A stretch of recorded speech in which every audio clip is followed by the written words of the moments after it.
শ্রী শ্রী গৌর নিত্যানন্দ জয়িত শ্রী চৈতন্য ভাগবত অন্তখণ্ড ষষ্ঠ অধ্যায় শ্রী নিত্যানন্দ প্রভুর মাহাত্ম্য বর্ণন।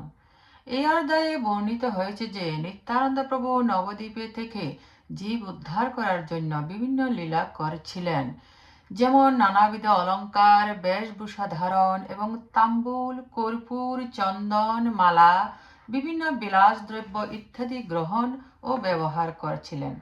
নবদ্বীপে জৈনক ব্রাহ্মণ নিত্যানন্দ প্রভুর এই আচরণ শাস্ত্রসম্মত বলে মনে করলেন না, যদিও সেই ব্রাহ্মণ শ্রী চৈতন্য মহাপ্রভুর প্রতি দৃঢ় শ্রদ্ধাবান ছিলেন। তাই একদিন তিনি যখন নীলাচলে গেলেন, তখন সেখানে শ্রী চৈতন্য মহাপ্রভুকে চরণ বন্দনা করে বিনীতভাবে নিত্যানন্দ প্রভুর এই ব্যবহারের কথা জানালেন এবং জানতে চাইলেন সন্ন্যাসী কেন এইসব আভূষণ আদি ব্যবহার করবেন। শ্রী চৈতন্য মহাপ্রভু ব্রাহ্মণের সন্দেহ দূর করার জন্য শ্রীমদ্ ভাগবত থেকে প্রমাণ উল্লেখ করে বললেন যে যিনি উত্তম অধিকারী, তার মধ্যে আপাত দৃষ্টিতে যে সকলকে দর্শন করে দোষ বলে মনে হয়, তা প্রকৃতপক্ষে দোষ নয়। ভগবান শ্রীকৃষ্ণ সরাট বস্তু, উত্তম অধিকারীর দেহে সেই সরাট বস্তু সর্বদাই অবস্থান করেন। তাই উত্তম অধিকারী যে সকল ব্যবহার তা শ্রীকৃষ্ণের সুখের জন্য। এইরকম ব্যবহার অকৃত্রিমভাবে একমাত্র উত্তম অধিকারীর ক্ষেত্রে সম্ভব। যেমন শিব কালকূট বিষ পান করে নীলকণ্ঠ নাম ধারণ করেছেন, তা অন্য কোনো জীবের ক্ষেত্রে সম্ভব নয়। উত্তম অধিকারীর অনুকরণ করলে বিনাশপ্রাপ্ত হতে হবে। তিনি শ্রীমদ্ ভাগবতের দুটি শ্লোক প্রমাণস্বরূপ উল্লেখ করলেন। মহৎ ব্যক্তির বাহ্য দুরাচার দর্শন করে কটূক্তি করলে তার পাপজনি গ্রহণ করতে হয়। যে ব্যক্তি বিষ্ণু পূজা করেন, হরিনাম করেন, অথচ বিষ্ণু ভক্তকে নিন্দা করেন, তার পুজো নাম করার ছলনা অর্থহীন। আর যে ব্যক্তি ভগবানের ভক্তের প্রেমময়ী সেবায় যুক্ত, সেই ব্যক্তি নিশ্চিত রূপে কৃষ্ণ সেবা লাভ করতে পারেন। যে ব্যক্তি কেবল বিষ্ণু পূজার তুলনা দেখায় অথচ ভক্ত পূজা করে না, সে দাম্ভিক সরাট পুরুষ। নিত্যানন্দ প্রভুর চরিত্র বোঝার ক্ষমতা সাধারণ ব্যক্তির নেই। তার নিন্দা কেউ করলে সেই ব্যক্তি যদি বিষ্ণু ভক্তির সন্ধানও পায়, তাহলে তা চিরতরে ভ্রষ্ট হবে। মহাপ্রভু এই সকল উপদেশ সকলের নিকটে প্রচার করার জন্য সে ব্রাহ্মণকে শীঘ্র নবদ্বীপে যেতে নির্দেশ দিলেন। মহাপ্রভুর উপদেশে ব্রাহ্মণের নিত্যানন্দ প্রভুর প্রতি বিশ্বাস জন্মালো। নবদ্বীপে ফিরে গিয়ে সেই ব্রাহ্মণ নিত্যানন্দ প্রভুর নিকটে নিজ অপরাধের জন্য ক্ষমা চাইলেন এবং নিত্যানন্দ প্রভুর কৃপা লাভ করলেন।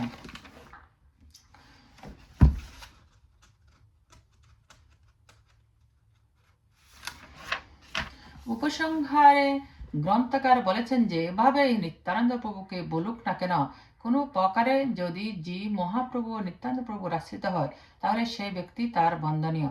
পরিশেষে তিনি গৌর নিত্যানন্দের সেবা বিলাস করে অধ্যায় সমাপ্ত করেছেন। মঙ্গলাচরণ। জয় জয় গৌর চন্দ্র জয় নিত্যানন্দ, জয় জয় প্রভুর যতক ভক্ত বৃন্দা। হে নমতে মহাপ্রভু নিত্যানন্দ চন্দ্র, সর্বদাস সহকারে কীর্তন আনন্দ। শ্রী নিত্যানন্দ চরিত্রের সংশয় গ্রস্ত ব্রাহ্মণ। বৃন্দাবন মধ্যে যেন করিলেন লীলা, সেই মতো নিত্যানন্দ স্বরূপের খেলা। অকৈতব রূপে সর্বজগতের পতি, লওয়ায়ন শ্রীকৃষ্ণ শ্রী চৈতন্য রতিমতি। সঙ্গে পারিষদ গণ পরময়ুদ্ধাম, সর্বনবদ্বীপে ভ্রমে মহাজ্যোতির্ধাম। অলঙ্কার মালায় পূর্ণিত কলেবর, কর্পূর তাম্বুল শোভে সুরঙ্গয় ধর। দেখি রাম নিত্যানন্দ প্রভুর বিলাস, কেহ সুখ পায় কারো না জন্মে বিশ্বাস। সেই নবদ্বীপে এক আছেন ব্রাহ্মণ, চৈতন্যের সঙ্গে তান পূর্ব অধ্যয়ন। নিত্যানন্দ স্বরূপের দেখিয়া বিলাস, চিত্তে কিছু তান জন্মিয়াছে অবিশ্বাস। চৈতন্য চন্দ্রে তার বড় দৃঢ় ভক্তি, নিত্যানন্দ স্বরূপের না জানেন শক্তি। দৈবে সে ব্রাহ্মণ গেলেন নীলাচলে, তথায় আছেন কতদিন কৌতূহলে। প্রতিদিন যাই বিপ্র শ্রী চৈতন্যের স্থানে, পরম বিশ্বাস তান প্রভুর চরণে। তবে একদিন সেই ব্রাহ্মণ নিবৃতে চিত্তে ইচ্ছা করিলেন কিছু জিজ্ঞাসিতে। বিপ্র বলে, প্রভু মোর এক নিবেদন, করিম তোমার স্থানে যদি দেহ মান। মোর যদি বিত্তহেন জ্ঞান থাকে মনে, ইহার কারণ প্রভু কহ শ্রী বদনে। নবদ্বীপে গিয়া নিত্যানন্দ অবধূত, কিছু তো না বুঝ মুই করেন কি রূপম। সন্ন্যাসাশ্রম তান বলে সর্বজান, কর্পূর তাম্বুলে সে ভোজন সর্বক্ষণ। ধাতুদ্রব্য পরিশীতে নাহি সন্ন্যাসীরে, সোনার মুক্তা সে তাহার কলেবরে। কাসায় কপিনচারী দিব্য পটবাস, ধরেন চন্দনমালা সদাই বিলাস।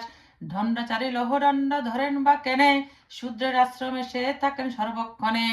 শাস্ত্রমত মুই তার না দেখো আচার, এতে কত মহারে চিত্তে সন্দেহ অপার।